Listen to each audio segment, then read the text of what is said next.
Sahabat cerita per film kembali lagi bersama kami. Serial drama kali ini adalah kelanjutan drama Korea episode ketiga yang berjudul Weak Hero. Baik, langsung saja. Kali ini pada malam hari bos mafia sedang mengumpulkan pasukannya. Dia marah besar karena mereka melakukan kesalahan, dan langsung saja memukul si preman alias Kenji si pemimpin pasukan itu. Di sisi lain Suhu, Yoon Se-Hoo dan Bom Suk sedang berkumpul di permainan biliar. Pada saat Suhu asik main tiba-tiba Yoon Se-Hoo ingin pulang. Namun saat itu langsung ditanyakan oleh Suhu, "Mau kemana kau? Kamu bilang kesini mau belajar bersama tapi ternyata hanya sibuk main biliar." "Saya ingin pulang," ucap Yoon Se-Hoo. "Oke silahkan kalau itu maumu, saya pikir kamu juga perlu hiburan kecil seperti ini," ucap Suhu. Langsung saja mereka keluar. "Saya dan Bum Suk akan mencari hiburan lain, silahkan kamu pulang." "Tidak mengasihkan sekali," ucap Suhu. Akhirnya pagi telah tiba, kita kembali ke kelas. Pada saat jam masuk kelas namun semua siswa lagi santai, saat itu tiba-tiba Yeon Bin menghampiri Yoon Se-Hoo. Di sebelahnya Suhu dan Bum Suk melihat juga. Yeon Bin meminta maaf dan dengan penuh penyesalan, dan meminta tolong kepada Yoon Se-Hoo, "Tolong bantu saya, ibu saya adalah segalanya buat saya, ibu saya sangat sedih dan menderita atas masalah saya. Tolong bantu saya untuk bersaksi bahwa bukan saya yang memakai obat terlarang itu," ucap Yeon Bin. Sampai-sampai Yeon Bin bersujud kepada Yoon Se-Hoo. Bum Suk ikut bicara. "Sepertinya itu tidak sulit," ucap Bum Suk. Akhirnya Yoon Se-Hoo mengabulkan permintaan Yeon Bin, dan mereka pun langsung berangkat mengikuti Yeon Bin untuk menghadap bertemu ibu Yeon Bin. Namun siapa sangka ternyata Yeon Bin telah membohongi Yoon Se-Hoo. Mereka pun sampai di area parkir apartemen dan yang datang ternyata adalah bos mafia. Yeon Bin masih saja berbohong. Bos pun menghampiri mereka bertiga. "Selamat malam saudaraku, jumpa lagi dengan saya. Pertemuan ini bertujuan untuk pertanggungjawaban kalian atas patahnya tangan Kenzi. Kalian telah menganiaya Kenzi sampai mematahkan tangannya. Jika tidak ingin urusan ini jadi panjang, tolong siapkan uang 10 juta sebagai ganti biaya berobat untuk Kenzi," ucap bos itu. Namun Suhu tidak merasa melakukan itu, dan Yoon Se-Hoo ikut bicara. "Apa buktinya kalian menuduh kami?" ucap Yoon Se-Hoo. "Saya tidak mau banyak alasan. Jika sampai besok kalian tidak menyerahkan uang 10 juta maka urusan kita akan panjang," ucap sang bos. "Jangan macam-macam sama saya, segera siapkan uangnya, kita ketemu besok siang, ayo kita pergi," ucap bos itu. Akhirnya mereka pun kembali pulang ke rumah masing-masing, namun terjadi sesuatu sama Bum Suk. Ternyata dia ketakutan sama ancaman si bos, dan pada malam itu dia pelan-pelan menyelinap masuk ke kamar ibunya, menuju lemari dan mengambil sesuatu, lalu dia kembali lagi ke kamarnya. Ternyata dia mengambil jam tangan milik ibunya yang lumayan mahal harganya. Paginya setelah di sekolah dia memberitahu kepada Yoon Se-Hoo dan Suhu bahwa dia telah memiliki uang hasil menjual jam tangan milik ibunya untuk membayar ke bos mafia. Yoon Se-Hoo terkejut, "Kamu mencuri jam milik ibumu?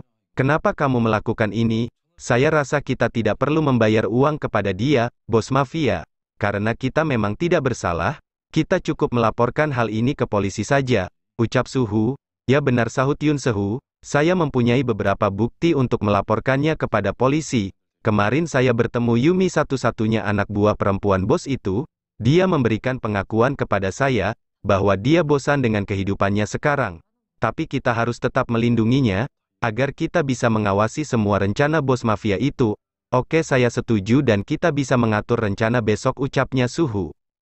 Keesokan harinya saat jam pulang sekolah, sang bos mafia dan anak buahnya sudah menunggu di depan sekolah. Suhu pun mengatur strategi, "Biarkan saya yang akan menghadapi mereka, kalian segera melapor ke polisi dan nanti akan saya kirim lokasinya.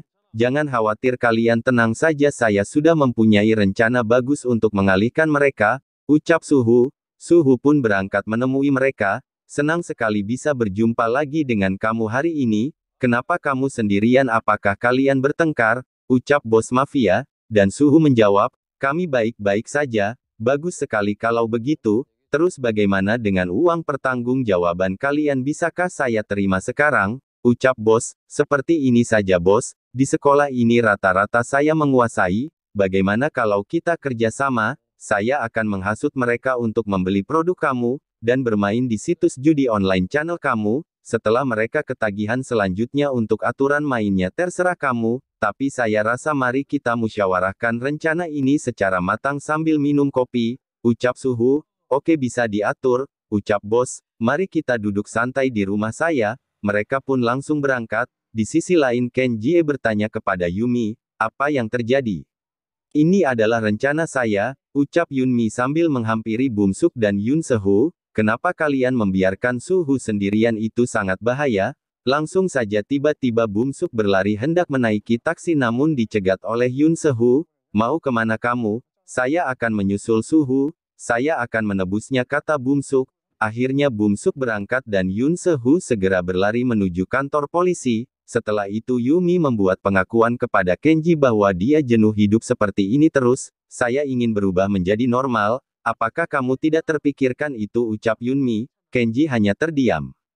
Singkat cerita Suhu telah sampai di rumah bos. Saat bos sedang berbisik sesuatu kepada anak buahnya, Suhu menyempatkan mengirim lokasi kepada Yun Sehu secara diam-diam melalui HP yang ada di tangannya. Setelah itu mereka turun dan masuk menuju ke dalam rumah bos itu. Silahkan duduk, ucap bos. Rumah yang sangat cantik dan tenang sekali di sini, ucap Suhu. Mana HP kamu? Saya harus tahu apakah kamu memakai cara unik atau licik, ucap bos. Kenapa harus begini? Saya tidak suka kerja sama seperti ini, ucap Suhu. Tiba-tiba langsung saja Suhu dipukul dari belakang. Suhu pun terjatuh, HP-nya diambil oleh bos dan dilihatnya benar saja Suhu ketahuan oleh bos kalau dia melapor polisi. Suhu pun dihajar habis-habisan. Dan saat itu juga bos segera bergegas untuk pergi dari tempat itu, namun saat hendak keluar dari rumah bos kepergok dengan Bumsuk, di situ Bumsuk langsung menawarkan uang yang bos minta, dan Bumsuk langsung dibawa oleh bos juga. Di sisi lain Yun Sehu dan polisi hampir sampai di lokasi, saat polisi tiba dan mencoba memanggil di rumah bos tapi tidak ada respon,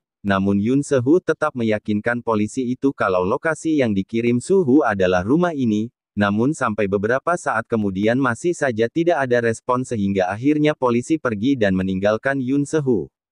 Yun Sehu masih meyakini kalau rumah inilah yang dikirimkan lokasi oleh Suhu. Dia berkeliling dan melihat ada pagar tidak begitu tinggi, dia pun langsung melompat. Pelan-pelan mendekati pintu lalu mencoba membuka pintu namun tidak bisa. Mengambil barbel dan memecahkan kaca pintu, mengulurkan tangan untuk membuka kunci, akhirnya pintu terbuka. Mengamati keadaan sekitar rumah dan pelan-pelan mencoba memasuki rumah, menemukan bercak darah di lantai, langsung berdiri dan mulai menghubungi Suhu. Terlihat olehnya sebuah brankas yang sudah kosong. Disitulah Yun Sehu teringat kata-kata Yumi. Para pemirsa, cerita per film sekian dan terima kasih. Di episode ketiga drama Korea ini, nantikan episode selanjutnya. Jangan lupa like and share, isi juga kolom komentar.